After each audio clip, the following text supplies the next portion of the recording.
Hiya, it's me, Anita. Welcome to my channel. Are we all ready for October? Spooky season, and I'm excited for the books I'm going to be reading, I'm not going to lie. First things first, let's talk about actually no, all of these books. I have 8 books here in total that I'm hoping, I don't want to say that because I really want to push myself this month. I will get to these books. I will push myself to do it. I will get to these books. First things first, let's get these series out of the way. Let me start off with, okay, good. I can read this to you because I thought there was going to be a little spoilery. It's not. So, Season of the Storms. This is like a novella. I'm pretty sure this is in between. Okay, I think from what I've heard, it's in between The Last Wish and The Blood of Elves, which is like the prequel and the first book in the Witcher series.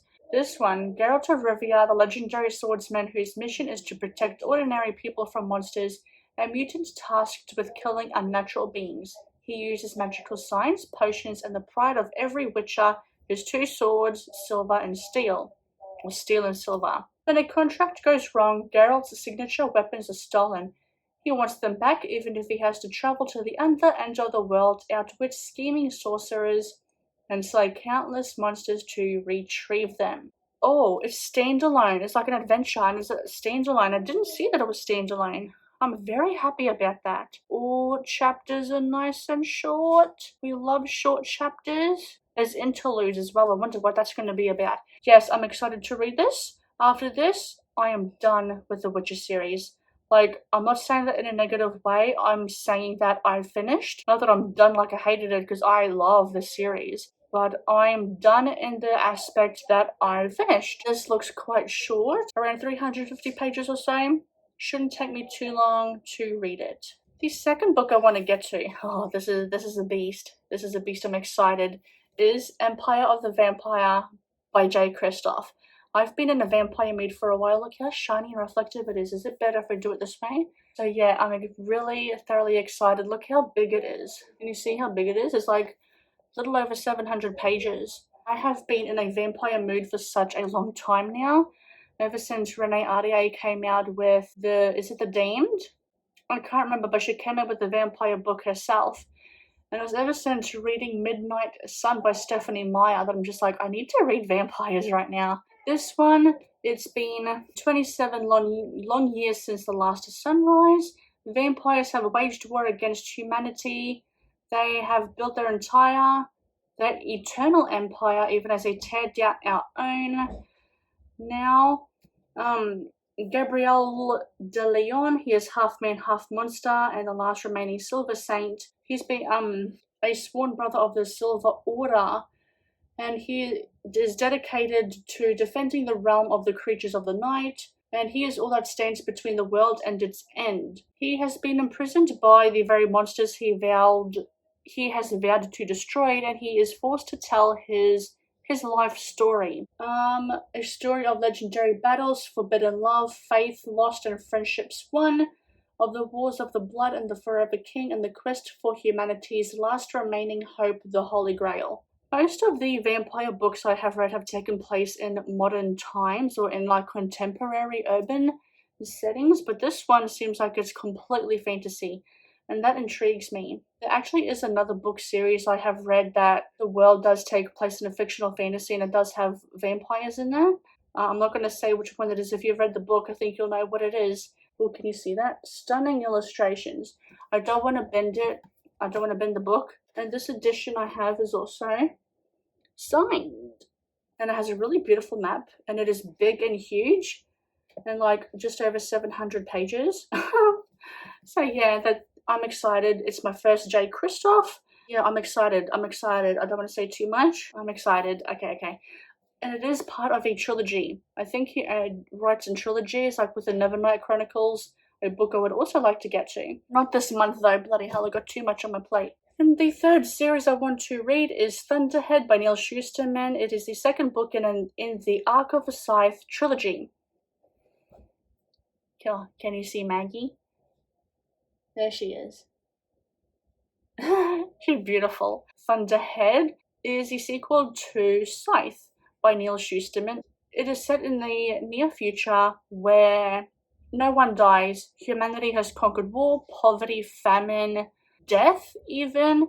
So the only way to control the population is to recruit scythes who are tasked with the job of killing people and trying to keep the population at equilibrium, basically. I think this one follows the Thunderhead. The Thunderhead is this artificial intelligence, this AI computer that is basically this government. Because the Scythes are their own government, they govern other things. The Scythe's job is to kill people, to keep the population down, because obviously with being able to conquer death and war and famine and poverty, people don't die because they're immortal. They can live a very, very long time. That's the Scythe's job. That's their only job to do. The Thunderhead's job is basically, the Thunderhead is one government. If there is something wrong with roads or schools or a law that needs to be passed, that's the Thunderhead's job. That's like the basics of it from what I understand. Hopefully it will explain it a little bit more in Thunderhead, and nonetheless I'm very excited. The next 5 books I would love to get to, and I will, because I was smart with them. I actually picked books that had various lengths, so the ones I can easily get done in a weekend. I have a horror themed reading vlog I would love to do. Maybe I can start reading these already. I don't know. We shall see. But I do have a whole bunch of horror books, or hopefully horror books, paranormal supernatural books I would love to get to. First one being Home Before Dark by Riley Sager. I believe this book has got to do with something. I believe it deals with the trope. Is it really supernatural? Is it all in your head? Or like, is it just coincidence? Or is this house really haunted? The Troop by Nick Cutter is another book I would like to get to. I have previously read The Deep by this author and really enjoyed it. It was a cross between The Thing and The Abyss, and it was very creepy and unsettling. And I've heard this book is the same as well. It's creepy, unsettling, it's very gory as well. There are a group of people, boys I think they are, and they get stranded on this island. This one man comes out from the ocean, or comes out from from the forest of the island, says, "I'm hungry," and starts eating dirt. And I think it's got to do with this parasite that is wanting to do harm to people. I don't know. I've heard it's got a lot of body horror. I'm excited about it, and I'm really hoping to get to this one this month. Night Film by Marisha Pessel, one that has been on my TBR for quite a while now, and I'm finally getting to it. Oh, I don't know too much about this one. I like to know as little as possible and just give you like the basics of what the book is about. I think this one has to do with a journalist. No, a director, I think. Something about the director and a lost films or something. Isn't it like Blair Witch Project or something like that? I don't know. I'll let you know when I read it. Bunny by Mona Awad. This book has really taken off in the booktube community. It's been said to be quite weird and disturbing, and it's like this cult-like sorority row kind of thing. We follow these women. One of them is, I believe she is new to college life or campus life or something like that. There are these group of women. It's like a really sick cult kind of thing, and they call each other Bunny, and there's some really mysterious, weird, creepy things happening. And I heard this book is more weird than anything, but I'm hoping it might have some creepy, atmospheric things happening in here as well. The last book, which is also taken BookTube by storm, is The Things Have Gotten Worse Since the Last Time We Spoke. Oh, yes, I got it right. Woo, I got it my first try, baby. By Alec LaRocca. This is a very short book, and one I will hopefully get done in like a day or two. This one is quite disturbing, and it follows these 2 women that connect with each other. Actually, let me try and see if I can find a synopsis, because I think the synopsis is short and sweet and simple to the point. Sadomasochism, obsession, death. A whirlpool of darkness churns at the heart of a macabre ballet between 2 lonely young women in an internet chat room in the early 2000s. A darkness that threatens to forever transform them once they finally succumb to their most horrific desires. What have you done today to deserve your eyes? I don't know. I don't know. Oh my gosh. And it is a short one as well, so I can hopefully get through this one pretty quickly. I also have horror movies, horror TV shows I would love to get to as well, but I won't talk about those ones today because I'll most likely talk about them in my reading vlogs, hopefully. This is it. These are my books.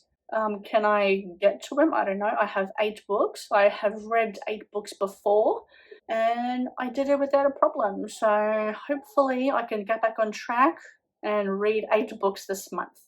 I'm very excited to read all of them. Hopefully my excitement will work in my favor and I can just blitz through all the books. Thank you everyone for watching if you have made it this far, and leave a comment down below about all the books that I have talked about. Have you read any of these? Are you excited to read any of these?